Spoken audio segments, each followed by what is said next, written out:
Hello friends, आज के इस लेक्चर में हम देखते हैं एक और question non deterministic push down automata का। तो सबसे पहले देखते हैं कि हमारे पास क्वेश्चन क्या गिवन है। हमारे पास लैंग्वेज गिवन है, आपके पास एक लैंग्वेज है जिसमें a to the power i, b to the power j, c to the power k, where i, j, k is greater or equal to 1 and i equals to j और j equals to k। तो सबसे पहले देखते हैं कि हमारे पास question actually में है क्या क्या कंडीशंस हमारे पास गिवन है, उसके अकॉर्डिंग हम क्वेश्चंस का सबसे पहले डिजाइन करते हैं कि उसमें स्ट्रिंग्स क्या होंगी, क्या क्या आपके पास उसमें सिनेरियोज बनेंगे और क्या हमको आपके पास ऑपरेशन परफॉर्म करने पड़ेंगे। तो सबसे पहले हम देखते हैं कि आपके पास जो स्ट्रिंग है वो a b c, a to the power i, b to the power j, c to the power k है।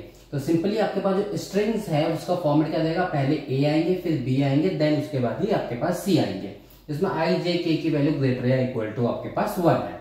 ठीक है, मेन जो कंडीशन है आपके पास एंड के बाद कि आपके पास या तो i इक्वल्स टू j होगा या आपके पास j इक्वल्स टू k होगा। मींस आपके पास या तो वैल्यू i और j दोनों इक्वल होंगे या j और k दोनों आपके पास इक्वल होंगे। ये आपके पास दो कंडीशन है और बीच में ध्यान दीजिए आपके पास क्या लगा हुआ है, और या तो ऐसा ही होगा या तो आपके पास वैसा ही होगा। तो सबसे पहले देखते हैं अगर i इक्वल्स टू j हुआ तो अकॉर्डिंग टू दिस स्ट्रिंग आपके पास a to the power i, b to the power j और c to the power k है। तो इसके अकॉर्डिंग क्या होगा कि अगर i और j इक्वल हुए तो दैट मींस a और b मेरे क्या होंगे, इक्वल होंगे, और c मेरे पास आपके पास कितने भी हो सकते हैं, वो a और b के इक्वल भी हो सकते हैं और उसके इक्वल नहीं भी हो सकते। तो मेरे पास जो स्ट्रिंग बनेगी इस कंडीशन के अकॉर्डिंग, तो सबसे पहले क्या होगा, अगर लेट्स सपोज मैं बोलता हूं कि i की वैल्यू अगर 2 है तो j की वैल्यू भी क्या हो जाएगी आपके पास 2, तो a b b, और जो k की वैल्यू है वो कुछ भी हो सकती है, चाहे a हो, चाहे 1 2 3 4 कुछ भी हो सकती है। तो आपके पास ऐसा भी हो सकता है, ये सिंपल c भी हो सकता है आपके पास। ठीक है, सिंपल आपके पास c भी हो सकता है, या आपके पास a b b c c भी हो सकता है, या a b b b c c ये भी हो सकता है कि a की वैल्यू आपके पास यहाँ पे 3 हो गई, b की वैल्यू 3 हो गई और c की वैल्यू 2 हो गई, जिसमें a और b दोनों इक्वल हो गए। ठीक है, ये कंडीशन भी आपके पास हो सकता है। ठीक है, ये तो सिनेरियो हो गया मेरा आपके पास जब i और j इक्वल होंगे। दूसरा आपके पास जब j और k इक्वल होंगे तो इसका मतलब है आपके पास यहां से देखेंगे तो b और c इक्वल होंगे। ठीक है, इसमें a आपके पास कुछ भी हो सकता है, तो इसमें मेरा क्या हो सकता है, a अगर लेट्स सपोज a है, सिंगल a है, अगर b की वैल्यू अगर मैं 2 ले रहा हूं दैट मींस अगर j की वैल्यू 2 ले रहा हूं तो k की वैल्यू भी 2 हो गई, तो इसमें b की वैल्यू 2 हो गई, तो आपके c की वैल्यू भी कितनी हो गई आपके 2। तो आपके पास क्या हो गया, b भी आपके पास 2 हो गए और c भी 2 हो गए। या आपके पास a है, इसमें b b b c c c, अब तो सो ऑन हो सकता है, जिसमें b की वैल्यू अब मैंने 3 हो गई, अब c की वैल्यू भी कितने की 3। ठीक है, तो ये सारी की सारी चीजें हो सकती है। तो सिंपल हमारे पास सिनेरियो है या तो i और j इक्वल होंगे या j और k इक्वल होंगे। दैट मींस या तो a और b ही इक्वल होंगे, उस कंडीशन में c कुछ भी हो सकता है। दूसरा या तो c b और c इक्वल होंगे, उस कंडीशन में हमारे पास a कुछ भी हो सकता है। तो हमारे पास जो टोटल पूरी स्ट्रिंग्स बनेंगी इन दोनों आपके पास जो सेट है इसका अगर हम यूनियन कर देंगे तो मेरे पास पूरा का पूरा आपके पास इस लैंग्वेज की स्ट्रिंग्स बन जाएगी। तो आइए सबसे पहले देखते हैं आपके पास कि क्या इसमें लॉजिक लगाया जाए, क्या लॉजिक लगेगा, क्या पुश होगा, क्या पॉप ऑपरेशन होंगे, कहां पे स्किप ऑपरेशन होगा, ये सारी की सारी आपके पास चीजें देख लेते हैं। ठीक है, तो सबसे पहली कंडीशन क्या होगी, जब हम ले रहे हैं कि i इक्वल्स टू j, जिसमें a और b इक्वल होंगे और c मेरे पास कुछ भी हो सकता है, पता नहीं। तो इस कंडीशन में हम क्या करेंगे, हमारे पास z0 है तो a और b इक्वल होंगे, तो a को हम करेंगे पुश, b को क्या करेंगे, a से आपके पास पॉप।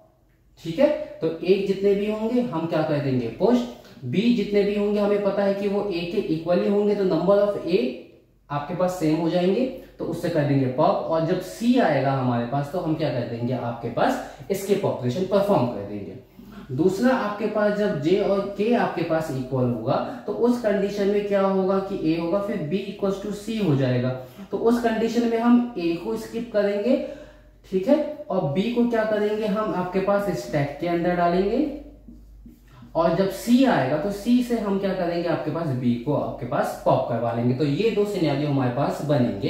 तो ये हमारे पास लॉजिक रहेगा कि अगर मेरे पास i और j इक्वल होते हैं दैट मींस अगर a और b इक्वल होंगे तो a को पुश, b को पॉप और c से c को स्किप, और j और k होंगे तो a को आपके पास स्किप, बी को पुश और सी से आपके पास पॉप ऑपरेशन परफॉर्म करेंगे। ठीक है, क्यों हम ऐसे ही क्यों कर रहे हैं, बिकॉज हमारे पास जो सीक्वेंस है वो यही है, पहले ए देन बी देन उसके बाद सी।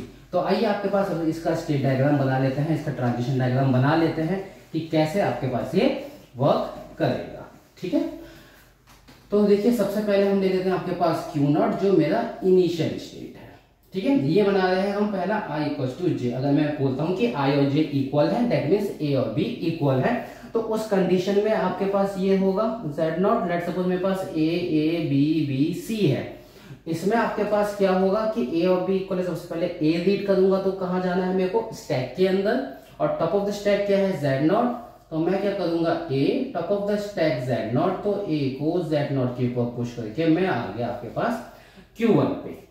ठीक है, फिर दूसरा क्या है, a आया तो a top of the stack a, तो जितने a आएंगे मैं क्या करूंगा आपके पास पुश, तो a top of the stack a को a के ऊपर मैं पुश करता जाऊंगा। ठीक है, उसके बाद जैसे ही b आया, हमको पता है कि a और b दोनों इक्वल हैं, तो जैसे ही b आएगा, यहाँ तो a था आपके पास, तो मैं आपके पास a को पॉप करवा दूंगा।